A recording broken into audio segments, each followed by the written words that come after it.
ভাইয়া জুতার সোলটা একটু ঠিক করে দেন তো। জি ম্যাম, দিচ্ছি।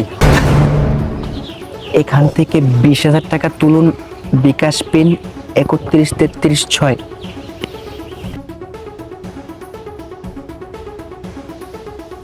কই রে মা, হলো তো?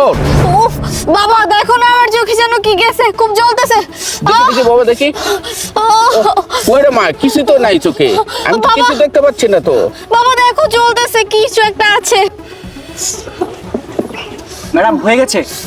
আচ্ছা বাবা, ঠিক আছে বাদ দাও। আচ্ছা ভাইয়া কয় টাকা? 10 টাকা ম্যাডাম। বাবা তোমার কাছে 10 টাকা থাকলে দাও তো। ঠিক আছে মা, নাও। এই নেন ভাইয়া। বাবা চলো। আচ্ছা ঠিক আছে।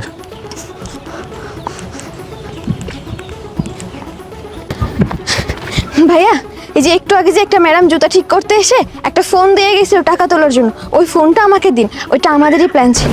হ্যাঁ, একটু আগে একটা ম্যাডাম আসছিল, একটা ফোন রেখে গেছে, কিন্তু এটা যে আপনাদের প্ল্যান এটা আমি কি করে বুঝবো? ভাইয়া আসলে আজকে আপনি আমাদের একটা অনেক মহাবড় বিপদ থেকে বাঁচিয়েছেন, তার জন্য আপনাকে অনেক ধন্যবাদ। আর প্রমাণ চাচ্ছেন? আচ্ছা আমি আপনাকে ওই ফোনের বিকাশের পিনটা বলছি। বিকাশের পিনটা হলো 313336। আরে ম্যাডাম, আপনি তো ঠিকই বলেছেন, আর ওই ম্যামের বিকাশ পিনটা তো এটাই ছিল। আচ্ছা ম্যাম, যাই হোক, এই যে নেন আপনাদের ফোনটা। আপনাকে অসংখ্য ধন্যবাদ ভাইয়া, আমি আসি। ওকে। আর ম্যাডাম শোনেন, ওই ম্যামকে বলবেন ওনার 20,000 টাকা আমি আমার ফোনে ট্রান্সফার করেছি, আপনি ওনাকে নিয়ে যেতে বলবেন। আচ্ছা ঠিক আছে ভাইয়া, তাহলে আমি এখন আসি। কই রে মা, তোর জুতো তো ঠিক হয়ে গেছে, আর তোর অফিসের কাছে তো চলে আসছি, তুই অফিসে চট করে যে মোবাইলটা আমাকে এনে দে। না আচ্ছা ঠিক আছে বাবা। ম্যাডাম এই যে আপনার ফোনটা অফিসে ফেলে আসছিলেন। Thank you. দেখছো বাবা, তোমাকে আমি সেই কখন থেকে বলতেছি যে আমার ফোনটা আমি অফিসে রেখে আসছি, তারপরে তুমি বিশ্বাস করতেছ না। এই ধরো দেখো আমার বিকাশে কয় টাকা আছে।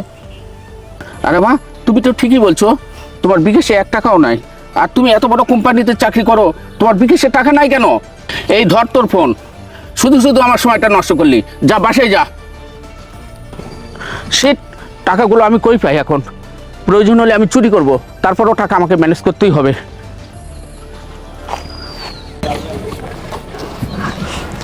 ভাইয়া আপনাকে ধন্যবাদ, আপনি আমার অনেক বড় উপকার করেছেন। এই টাকাটা সত্যিই আমার অনেক প্রয়োজন ছিল।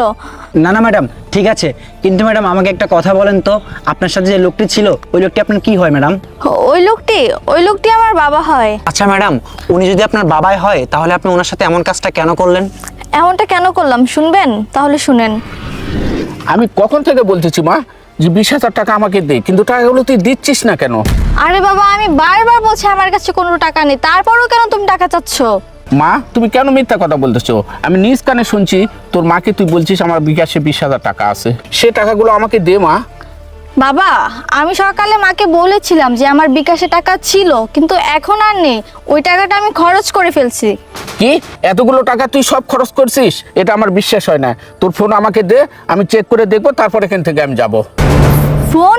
আমার ফোন তো আমি অফিসে ভুলে রেখে চলে আসছি। কি তোর ফোন অফিসে রেখে আসছিস? ঠিক আছে, তোর সঙ্গে আমি তোর অফিসে যাব, তারপর ফোন আমাকে দিবি, আমি ফোন চেক করব, তারপর এখান থেকে যাব। আচ্ছা ঠিক আছে বাবা, চলো। চলো। বাবা আমার জুতার সোল মনে হয় ছিঁড়ে গেছে, আর অফিসও তো অনেক দূর, কিভাবে যাব? চলো সামনে একটা মুচির দোকান আছে, ওইখানে গিয়ে জুতাটা ঠিক করে পরে যাই। ঠিক আছে মা। শুনলেন তাহলে? হ্যাঁ ম্যাডাম, সবই তো শুনলাম। আচ্ছা ম্যাডাম, আপনি কোনো চিন্তা করবেন না, আমি আপনার টাকা এখনই ট্রান্সফার করে দিতেছি। আচ্ছা ঠিক আছে ভাইয়া, তাহলে আপনি দেন, আমরা আসি। চলো। আচ্ছা ম্যাম, ঠিক আছে। আচ্ছা ম্যাডাম, আমি একটা জিনিস বুঝলাম না, আপনি আপনার বাবাকে টাকাগুলো না দেওয়ার জন্য এরকম একটা নাটক কেন করলেন? আপনি তো চাইলেই টাকাগুলো তাকে দিতে পারতেন, হয়তো বা টাকাগুলো তার খুব দরকার ছিল। হ্যাঁ টাকাগুলো চাইলে আমি দিতে পারতাম, কিন্তু দেইনি কেন জানেন? কারণ এই সম্পূর্ণ টাকা আমার বাবা নেশা করে নষ্ট করে ফেলবে, এর জন্য আমি দেইনি। আচ্ছা ম্যাডাম বুঝলাম, আচ্ছা চলুন যাই। আচ্ছা চলুন।